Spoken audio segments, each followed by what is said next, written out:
मसीह में मेरे प्रियो, आज 23 अप्रैल 2022 रोज़ की रोटी अध्ययन में मैं आपका स्वागत करता हूं और अभिनंदन करता हूं और आप सबों को प्रभु यीशु ख्रिस्ट के मधुर नाम में सलाम कहता हूं। आज के लिए परमेश्वर का वचन है यूहन्ना रचित सुसमाचार 20 अध्याय और 20 पद, जॉन चैप्टर 20 वर्स 20। यहाँ पर इस प्रकार से लिखा हुआ है, और यह कहकर उसने अपना हाथ और अपना पंजर उनको दिखाए। तब चेले प्रभु को देखकर आनंदित हुए। हालेलुया। आज का जो वचन है बड़ा ही खूबसूरत है और बड़ा ही आत्मा को प्रोत्साहित करने वाला एक वचन है। वचन में लिखा जाता है, तब चेले प्रभु को देखकर आनंदित हुए। कितनी अच्छी बात है। चेले जो अब तक डरे हुए थे, चेले जो अब तक अपने आप को कैद में रखे थे, यहूदियों के डर के कारण जो कुछ उनके प्रभु के साथ हुआ, ये देख करके उनका विश्वास कमज़ोर हो गया। वो विश्वास में टूट गए और तितर बितर हो गए। सबको अपनी जान बचाने के लिए भागना पड़ा प्रभु को छोड़ करके, और प्रभु क्रूस पर मारा गया, गाड़ा गया। और यही कहानी का अंत नहीं होता है, परंतु एक ऐसी सुबह आई जब प्रभु यीशु मसीह ने मौत के बंधन को तोड़ दिया। तीसरे दिन वो मृतकों में से जी उठा, और सबसे पहली बात वो चेलों को ढूंढने जाता है। चेले कहाँ पर है? वे एक बंद कमरे में है, अपने आप को यहूदियों के नज़रों से बचाकर एक अलग गुप्त स्थान में वे लोग छुपे बैठे हैं, एक मीटिंग कर रहे हैं। आगे हमारा क्या होगा? अब तक हमने प्रभु पर विश्वास किया, हम अपना सब कुछ त्याग कर, अपना परिवार, घर द्वार सब छोड़ करके प्रभु के पीछे चले, और हमने उस पर बहुत विश्वास किया।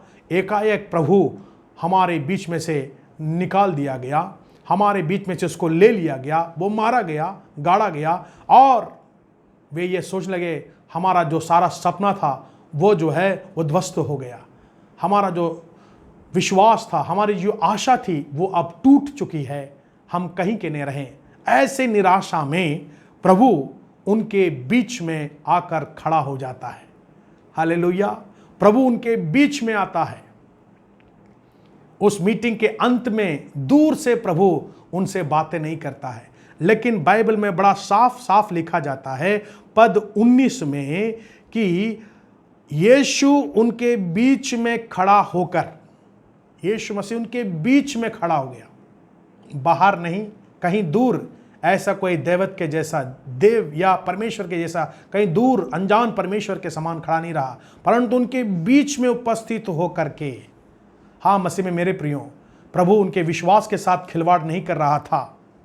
परमेश्वर उनके विश्वास को जो है परख नहीं रहा था, उनके साथ कोई खेल नहीं खेल रहा था, परंतु उनके बीच में मीटिंग जब चल रहा है, उनके बीच में ही प्रकट हुआ, उनके मध्य में आकर खड़ा हो गया।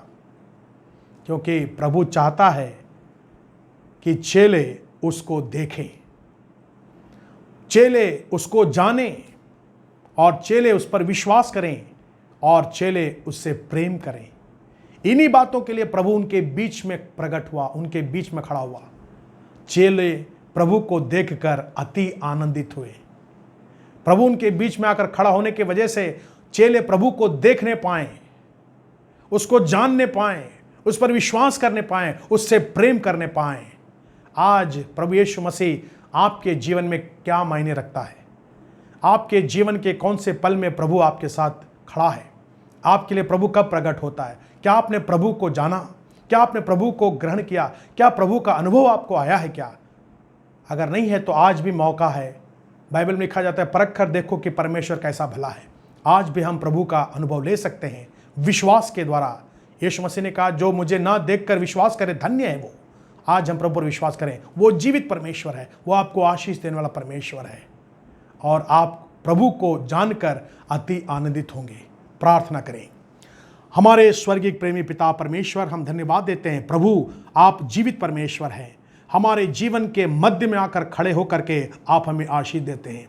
आप इसलिए प्रकट होते हैं प्रभु, ताकि हम आपको देख सकें, ताकि हम आपको जान सकें, ताकि आप पर विश्वास कर सकें और आपसे प्रेम कर सकें। धन्यवाद देते हैं हमारे खातिर प्रभु, आप मारे गए, गाड़े गए, यही कहानी का अंत नहीं हुआ, परंतु तीसरे दिन मृतकों में से आप फिर जी उठे। प्रभु, इस जीवित पुनरुत्थान के दिन के लिए आपको धन्यवाद देते हैं। आप आज भी जीवित हैं। आज प्रार्थना हम आपसे कर सकते हैं। हमारी प्रार्थना को सुनने वाले परमेश्वर प्रभु यीशु, आप जीवित हैं। आज मैं प्रार्थना करता हूं प्रभु, जो जीवन में संघर्ष कर रहे हैं, जिनके जीवन में प्रभु अनेक कठिनाइयां हैं, अनेक प्रश्न हैं, असमंजस की बातें हैं, सारी यीशु नासरी के नाम से दूर करते हैं। जो बीमार हैं, अस्वस्थ हैं, कमजोर हैं, परेशान हैं, प्रभु उन पर आप दया करें। प्रभु आपकी जो पुनरुत्थान का सामर्थ्य है उनके जीवन में उतरने पाएं, उनके जीवन में बड़े अद्भुत काम करें। प्रभु मेरे जितने भी सुनने वाले हैं, प्रत्येक पर आपकी आशीष हो, उनके परिवार पर आशीष हो, उनके कामकाज पर, उनके व्यवसाय पर आशीष हो। आप उनकी अगुवाई करें पवित्र आत्मा के सामर्थ्य के द्वारा। धन्यवाद के साथ प्रार्थना विनती हमारे उद्धार करता प्रभु यीशु मसीह के मीठे नाम से मांगते हैं, आमीन।